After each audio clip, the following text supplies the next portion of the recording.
What's up, guys, and welcome to another first look at Planet Coaster Console Edition. In this video, we're going to be talking about all things coaster related, but if you want to skip this one and move on to the next, where we're talking about track rides, go ahead and click just over here on that little card and it'll take you right to it. But back to coasters first. To get to the coaster tab, you just want to hit RB or LB on your controller and it'll take you right to it. You don't have to click A to open an interface on this one. It just pops up at the bottom of the screen. So as you can see here, we have a bunch of coaster blueprint options and some really unique ones as well that I don't think were included in the PC version of this game, which is kind of great. But then again, I haven't actually utilized any of the blueprints on the PC version of the game, so these very well could be the exact same. If you guys want to create your own custom coaster, you just hold down your, not even hold down, just press down on your right stick and it'll open you up into this menu here. Now here we have the choice between going through all of the coasters, or if you'd rather sort it by its coaster type, we have standard, wooden, and hybrid, launched,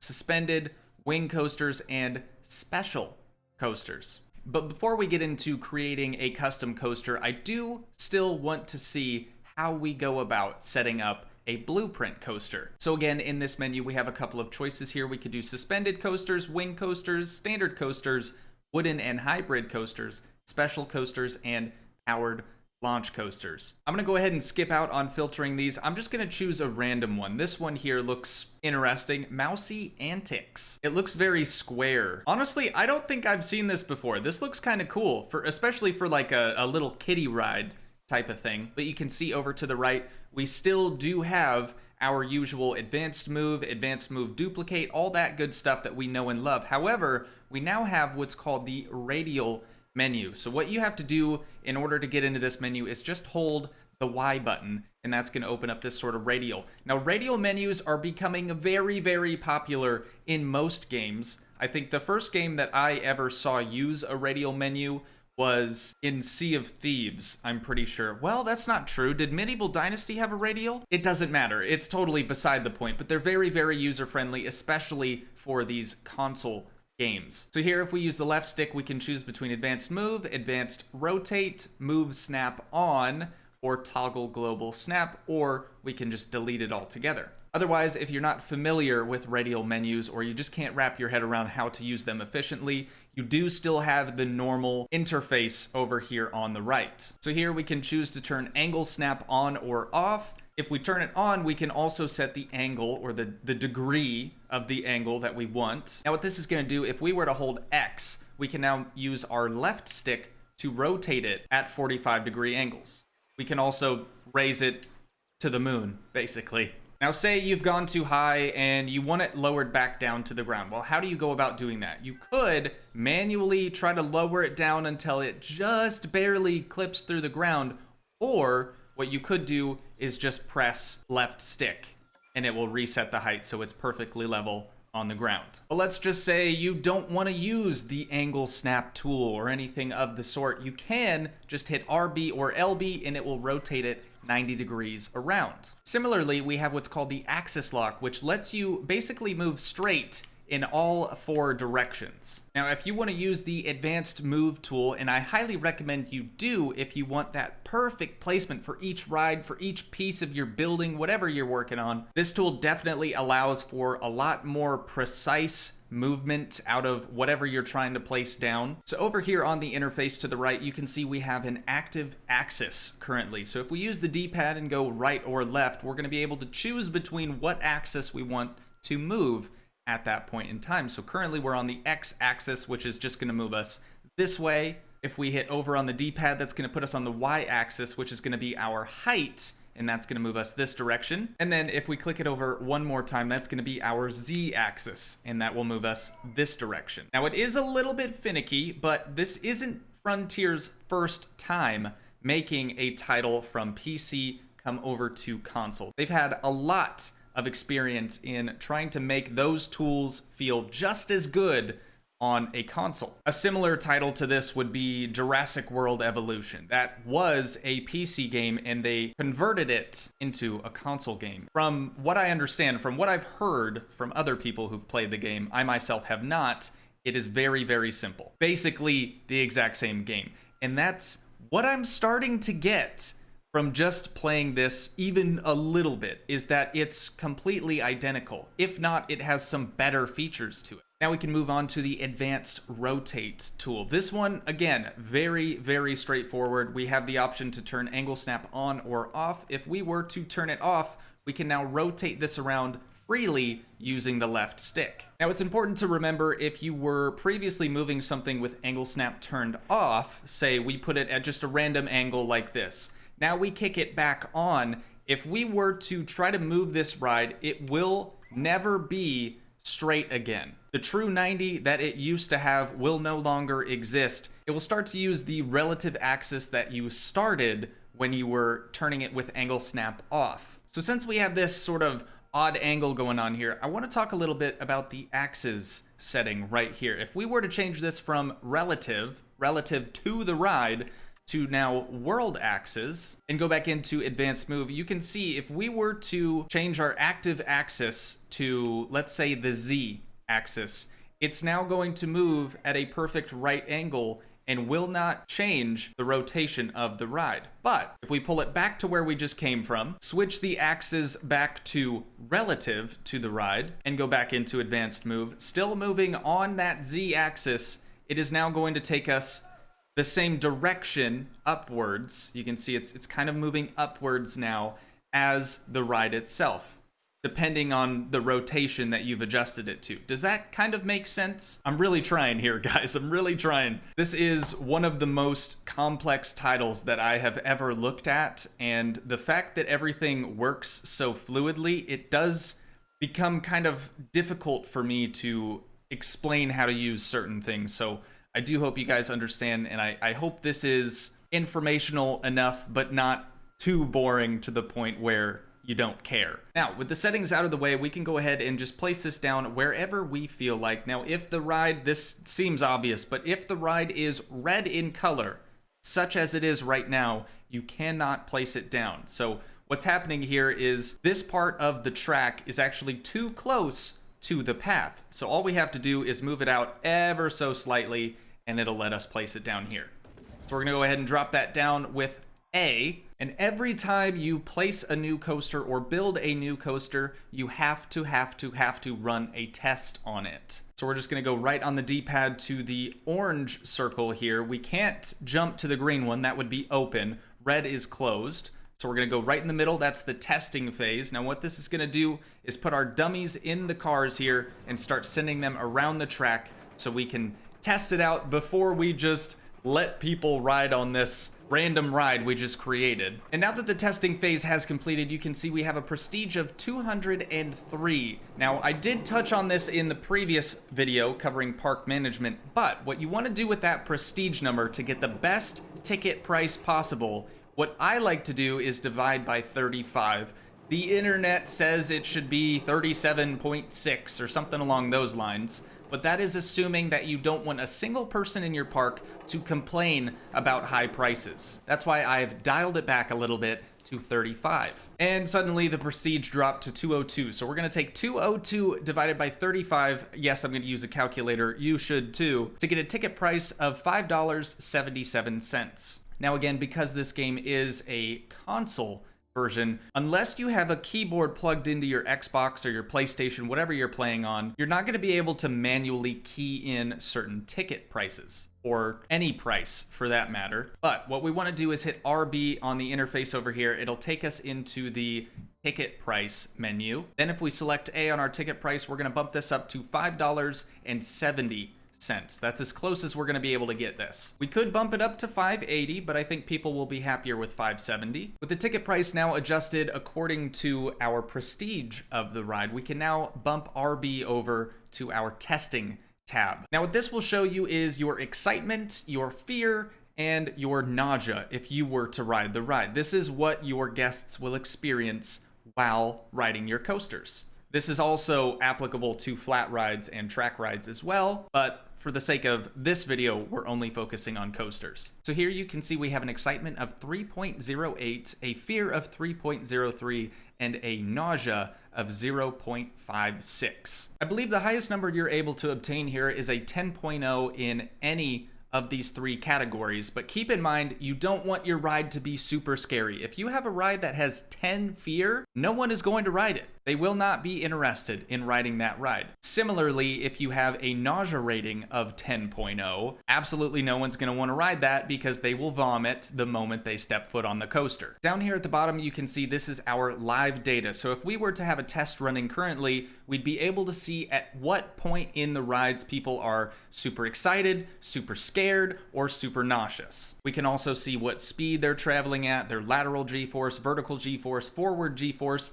Anything above 5 Gs typically is bad. So try to keep that number under 5 Gs for all of those G-force ratings. The next tab over here is our results. You can see we have duration, track length, max speed, average speed, biggest drop, max lateral G-force, max vertical G-force, min, max, min, you know, all that good stuff. Number of inversions, airtime count. Now, this also shows you your track scenery rating, which this one, of course, is very low, because we don't have any plants, we don't have any trees around here or any sort of buildings. The only thing we have is a big block of cheese right in the center of the area here. But moving on to heat maps, this is where it gets pretty dang cool.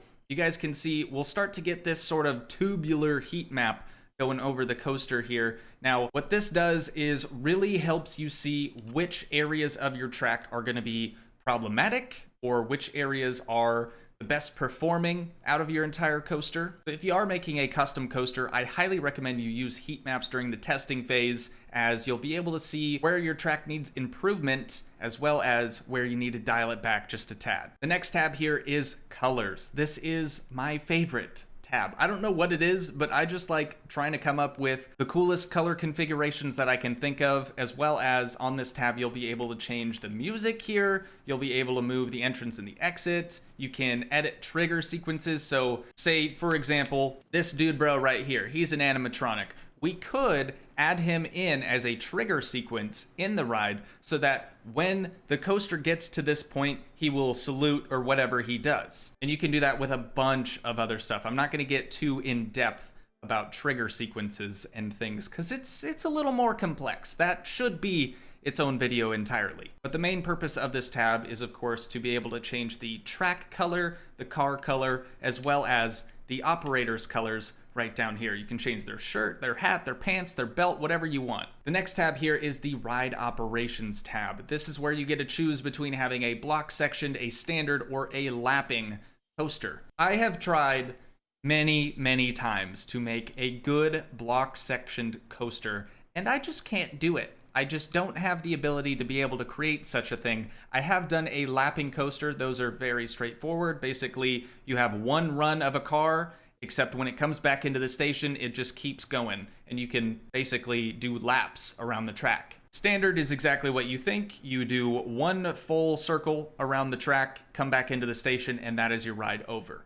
Now, right down here, this is where you can adjust the number of trains. So it seems like the max on this ride, with our current constraint of the coaster station size, we can only have up to 3 cars on the track at a time. But if we were to extend the station out a bit more, we should be able to fit a couple more cars. Moving into the advanced settings, this is very important, especially as your park begins to blossom and grow into a beautiful theme park. The minimum rider load of a default coaster, any coaster you just place down, is always going to be half load. So what that means is if there's, say, 4 seats in a car, only 2 of those need to be filled for the car to leave the station. But if you want to maximize the amount of people going through that station at a time, set this to full load. That way, all 4 seats have to be full before the coaster can leave. Next, minimum waiting time. What this does is basically, if you have all 4 seats of the car full, they only have to wait 60 seconds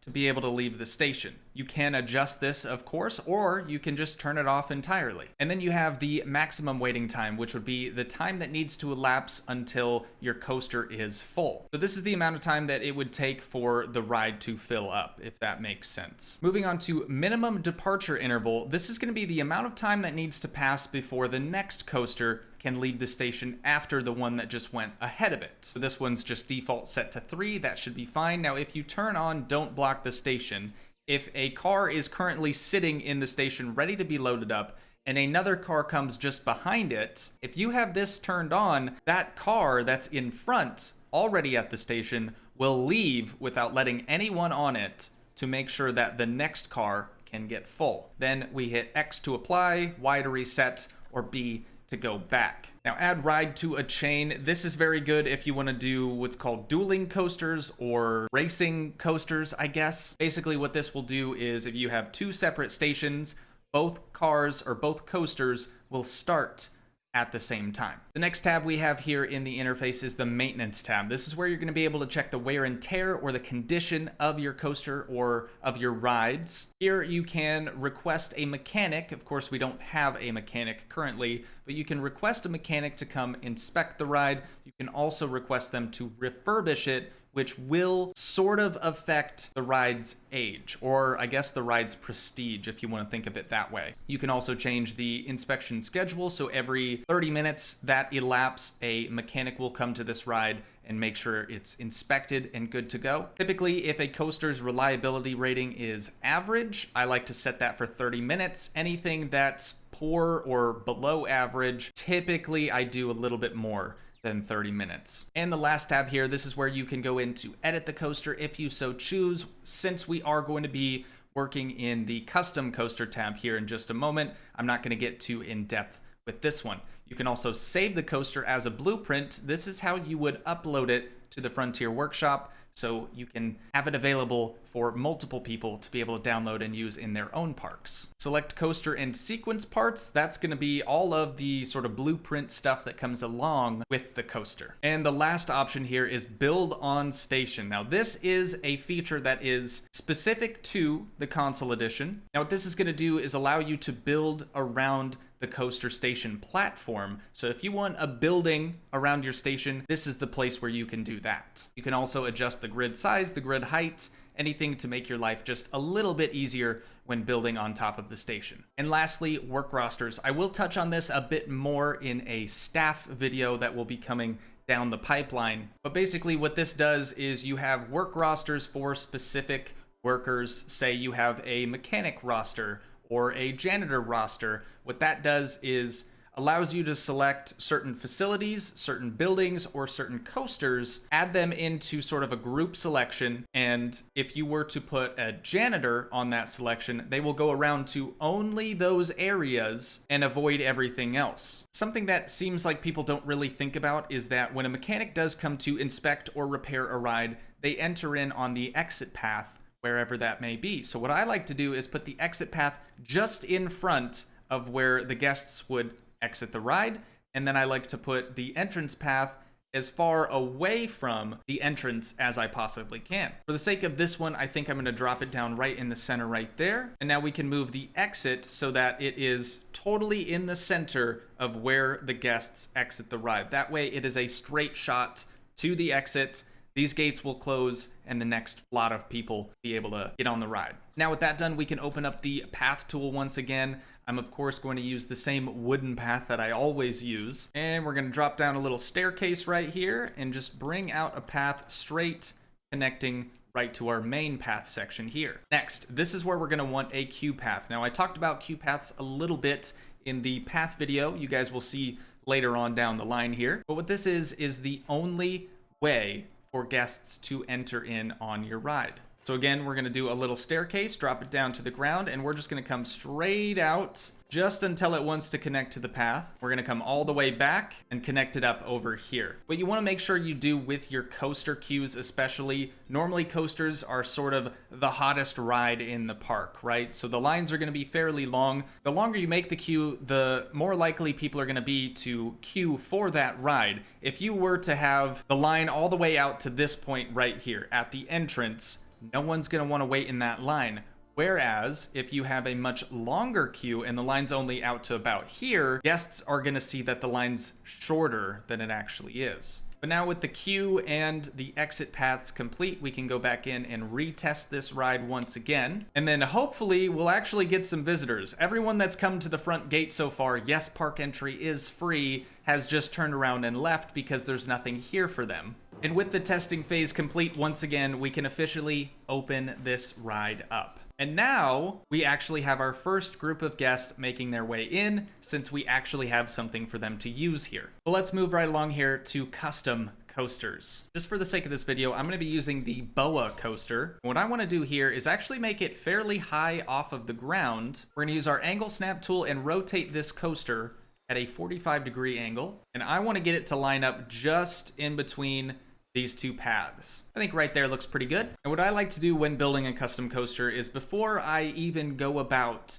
trying to figure out the track configuration, I like to come over here to the color tab and move the entrance all the way to the end over here, and then move the exit again just in front of where the guests will actually exit the ride. The main reason I like to adjust the entrance and the exit beforehand, before we actually even make the coaster itself, is because that way we're going to be able to maneuver the track around the paths that we place down. So right here, I'm gonna open up the path editor, make a couple paths, and I'll see you guys here in a moment. And there we go. So I have a super long queue entrance, and then I have a decently long but kind of unique looking exit path. Now, another thing that you can do with the paths is enable the priority pass. Now, what this does is if you have a information booth set up in your park somewhere, guests are allowed to go to that information booth and purchase priority passes. Now, how you would go about doing that is typically you want to place the priority path entrance just after the entrance to the ride itself, and you want to place the priority exit as close to the entrance to the station as you can. So for this one, I'm just going to do something super simple, and it's really not going to make much of a difference. I don't think anyone's going to be particularly excited that they only get to cut that far in a line, but we'll see. We also don't have an information kiosk where people can purchase priority passes. But now is the time we are able to actually edit this track and get it configured how we want it. So we're going to go into Edit Coaster. And the first thing we're going to be able to do here is add a chain lift. Now, of course, I'm going to make this chain lift go all the way up. All we're doing is using left stick and pressing A. It's very, very easy. But now that we're at the top of the chain lift, I'm going to go ahead and switch the track to a standard track section. And this is going to be our initial descent here. I'm just going to bring it down 45 degrees. Now, it's important to remember that if you hold X, you can actually bank the track itself with RT and LT. You can also adjust the length here. You can make it super long, or you can make it super short, just using the left stick going up and down. And I'm just gonna keep it going straight right here. And then since we are getting so close to the ground, the game's actually going to automatically put this back to 0 degrees. So no more descent here. Now, a lot of people have gotten very, very upset with me in the past for quote unquote not banking my coasters. Now, I do think I've gotten better about it for sure, but we're gonna do a nice banked turn here. Bring it all the way around. Now at this point, I'm going to bring that bank back to a 0 now that we're gonna be going straight ahead. Now lastly here, we have another radial menu. This one's actually really, really useful, especially when you are building a coaster. We have auto tunnel, you can turn that on from here. We have auto complete, which we're gonna use here in a moment. We have angle snap, you can turn that on or off. And then we have track supports that you can enable or disable depending on what you're going for. So we're gonna use the auto complete, and it looks horrible, which is to be expected, but how does the ride test out? Is it gonna be any good? Let's go ahead and start the test, and similarly to Planet Coaster PC, you can actually get in the guest view, or I guess in this case, the test dummy view of any particular ride. I think most rides allow you to do this, but you can also look around. It's pretty cool. This is probably the best part about Planet Coaster, is the fact that you get a first-person view on what your rides are all about. Yeah, this thing sucks, but you know what? That's all right. Totally random coaster just for the sake of this video. Oh wow, it's actually not that bad. Test rating 6.08 excitement, 4.23 fear, and 1.85 nausea. To be honest, for a quick little 5-minute coaster, that turned out really, really well. So now with the testing phase complete on this one, we can go ahead and open the ride back up. We have a prestige of 311, which is very, very low for coasters. So 311 divided by 35 is going to give us a ticket price of $8.88. So I'm just going to do $8.80. There we go. The ride is now open. We're going to see if guests are going to make their way over to this section of the park to hopefully ride this thing. Looks like this group is making their way over there right now, so that's good. But I do hope you guys found this video at least a little bit informative about the world of coasters. Now, like I mentioned at the start, in the next one, we're going to be focusing on mainly track rides. But nonetheless, I do hope you guys enjoyed. If you did, please leave a like, leave a comment, help support the dream by smashing that subscribe button, and I will see you in the next one. Thanks so much for watching, guys. Peace.